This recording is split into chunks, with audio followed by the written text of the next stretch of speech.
Greetings, YouTube! The Doctor is in. Dr. Urius Papers here, coming at you with another commentary on Dungeons and Dragons. And we've got several more feats we want to talk about today.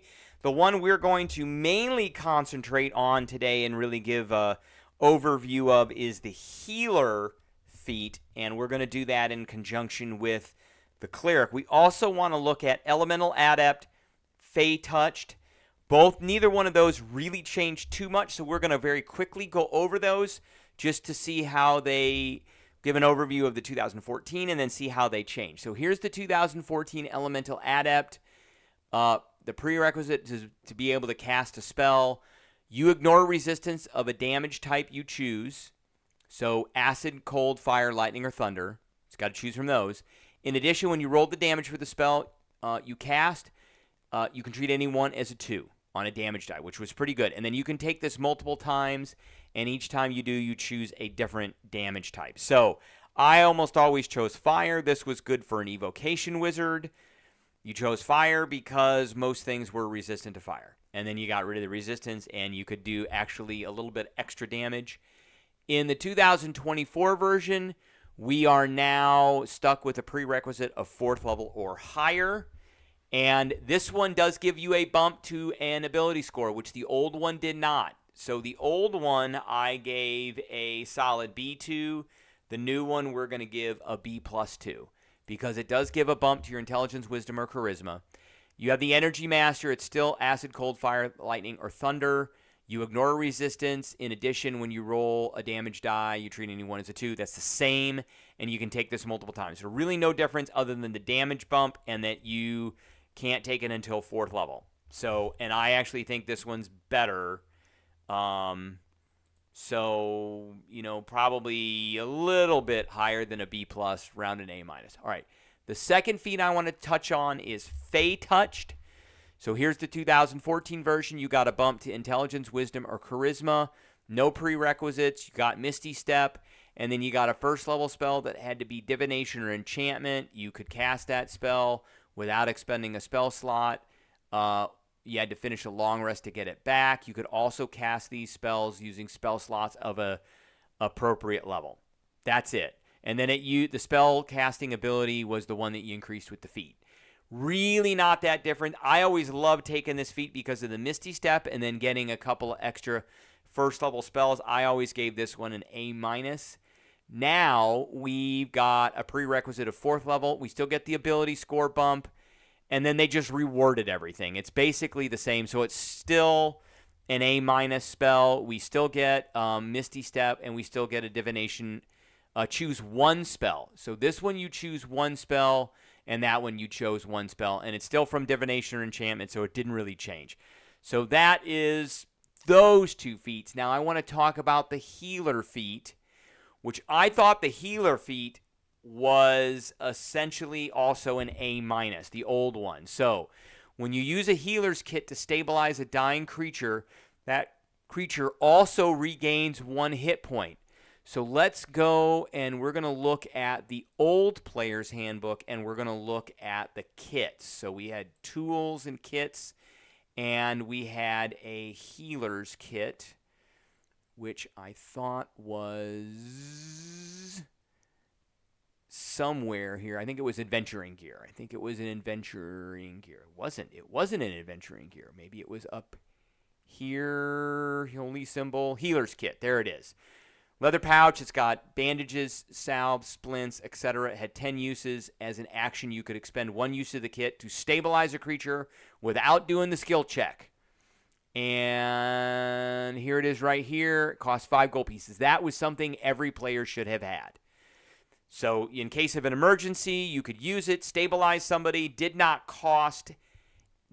to make a skill check. You had 10 uses out of this. If you have this feat, you restored them to 1 hit point automatically. And then as an action, you could spend 1 use of the Healer's Kit to tend to a creature and restore 1d6 plus. I think they meant a creature that had hit points. But you could restore 1d6 plus 4 hit points to it.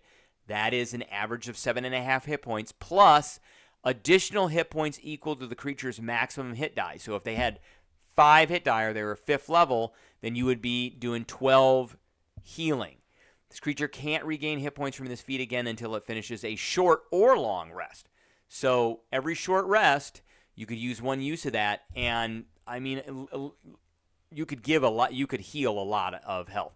I like this one a lot, especially for the life domain cleric who had a lot of healing, or for party members who didn't have really good wisdom or medicine checks, and then you could have them do this. Now, that didn't give a bump to any attributes. That was the downside to it. Now, the new one, the 2024 one, is an origin feat.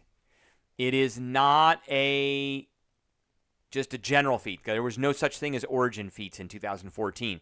So this is one of the feats you can take at first level. There is no bump, but that doesn't matter.